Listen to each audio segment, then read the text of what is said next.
સુરત શહેરમાં મહાનગરપાલિકાના પાપે લોકો હેરાન પરેશાન થઈ રહ્યા છે। માન્યું કે 16 ઇંચ કરતા વધારે વરસાદ વરસ્યો છે અને આટલો બધો વરસાદ એક સાથે વરસે ત્યારે વોટર લોગિંગ થાય એમાં કોઈ બેમત નથી। એ વાત કોઈ પણ વ્યક્તિ સમજી શકે એમ છે, પણ ગઈકાલથી વરસાદ બંધ થઈ ગયો છે। રાતથી મધરાત પછી લગભગ વરસાદ સુરતમાં નથી વરસ્યો।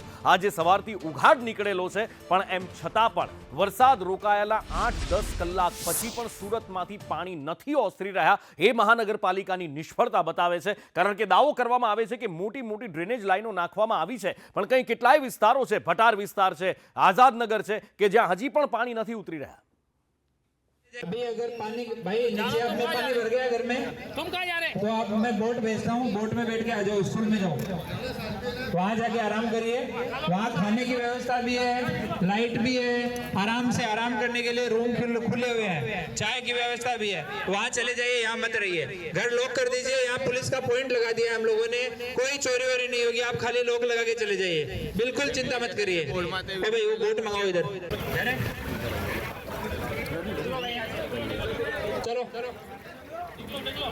भाई बच्चे को अपने कंधे पे लो, निकलो यहाँ से, चलो। अभी अगर पानी भाई नीचे आप તંત્રના પાપે પાણી તો ઓસર્યા નથી, પરંતુ ક્યાંક ને ક્યાંક લોકોને હાલાકીનો સામનો કરવાનો વારો આવે છે। જી હા, સુરતમાં જે રીતે ધોધમાર વરસાદ વરસ્યો હતો ત્યારે વરસાદી વિરામ તો લીધો છે, ત્યારે પાણી જે વિસ્તારમાં ભરાયા છે, ખાસ કરીને ભટાર વિસ્તારમાં કુલ જે કહી શકાય 6 ફૂટ જેટલા પાણી ભરાયા છે, ત્યારે લોકોનું રેસ્ક્યુ કરવામાં આવી રહ્યું છે। સીધા દ્રશ્યો જોઈ શકો છો, નાના નાના બાળકો છે તેમનું તમામનું ફાયર વિભાગ દ્વારા રેસ્ક્યુ કરી અહીં સલામત સ્થળે ખસેડવામાં આવી રહ્યા છે।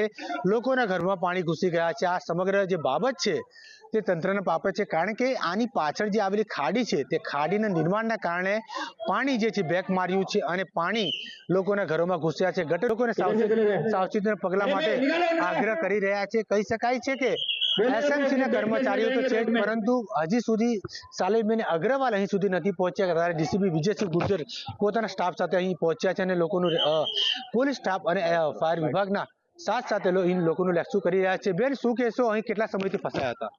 બહુ સમય, સવારથી 4 વાગ્યાનું ઘરમાં પાણી આવી ગયું છે। ઘરમાં આટલી બધી અમને લોકોને 2 વર્ષથી તકલીફ થાય છે સાહેબ। અમને લોકોને ખાલી 1000 રૂપિયા ખાતામાં નાખી દે, બીજા કઈ પૈસા નાખે નહીં એ લોકો। અમારા ઘરમાં કેટલું નુકસાન થાય। ઘરમાં મારા નાના છોકરા છે, 1020 રૂપિયા નાખી દે, ખાલી 1020 રૂપિયા નાખી દે। 1120 રૂપિયા આવેલા સીતામાંથી હે ને ખાતામાં, 1120 રૂપિયા ગયા વર્ષે નાખેલા। આ વર્ષે હવે ખબર નહીં કેટલા નાખે ખાતામાં। સરકાર કેટલી સેવા કરે અમારી। ખાવાનું કઈ આપતા નહીં, ખાલી આટલો એક ચેવડો આપી ગયા, નાસ્તો પાણી કઈ નહીં પૂછતા અમારા।